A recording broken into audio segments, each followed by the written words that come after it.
It should have been an ordinary night, a routine safety test, a controlled procedure, a few operators, a reactor, and a checklist. Nothing about it was supposed to echo through history. Nothing about it was supposed to terrify the world. And yet, in the early hours of April 26, 1986, inside Reactor number 4 at Chernobyl, disaster was already taking shape.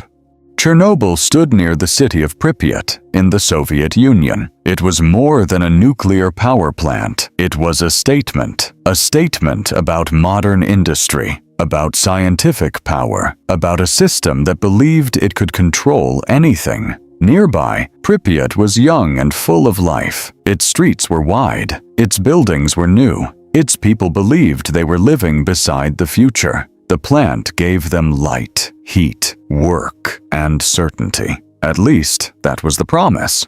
But confidence can hide danger. Reactor number 4 was an RBMK reactor, powerful and efficient in some ways, but deeply unstable in others. Under the right conditions, it could produce enormous energy. Under the wrong conditions, it could become unpredictable. That was the hidden truth inside Chernobyl, a machine that looked stable on the outside, but carried the possibility of disaster within it. That night, the operators were preparing for a safety test. The question seemed simple. If the plant lost external power, could the spinning turbine keep producing enough electricity for a few extra seconds before the emergency generators fully started? It sounded like a precaution, a technical detail, the kind of problem engineers solve quietly, without drama. But history rarely announces the moment everything begins to go wrong. The test was supposed to begin earlier. It didn't. Because of demands on the power grid, the reactor had to keep running longer than planned. That delay changed everything. By the time the operators were finally allowed to continue, conditions inside the reactor were no longer ideal. The shift had changed. The timing had changed. The margin for error had narrowed. What should have been a controlled procedure was already becoming unstable. Then came the critical moment.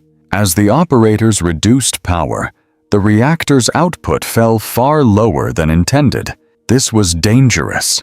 A reactor in that condition was unstable, difficult to control, and increasingly vulnerable.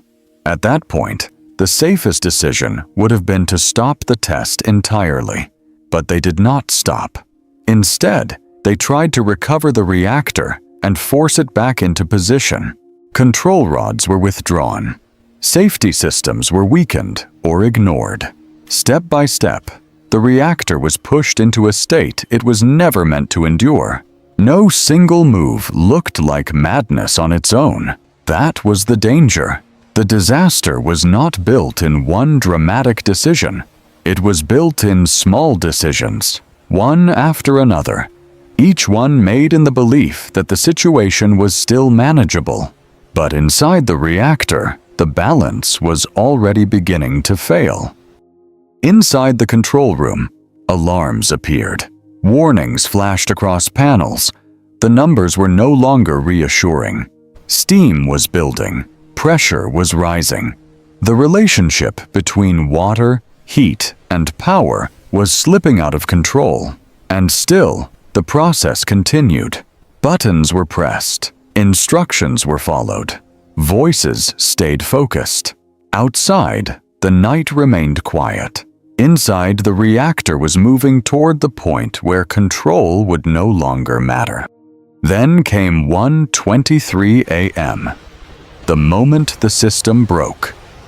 A sudden surge of power tore through reactor number 4. Fuel channels ruptured. Steam exploded upward. And within seconds, control was gone. A massive explosion ripped through the reactor building. Then another followed. The roof was torn apart.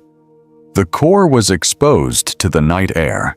What had begun as a safety test had become a nuclear disaster. At first, Not everyone understood what had happened. The explosion had torn the reactor open, but the true danger was still invisible. Radiation had begun pouring into the air, silent and unseen. Inside the plant, confusion spread almost as quickly as the damage itself. Some believed the reactor was still intact. Others could not imagine that its core had been exposed, but the impossible had already happened.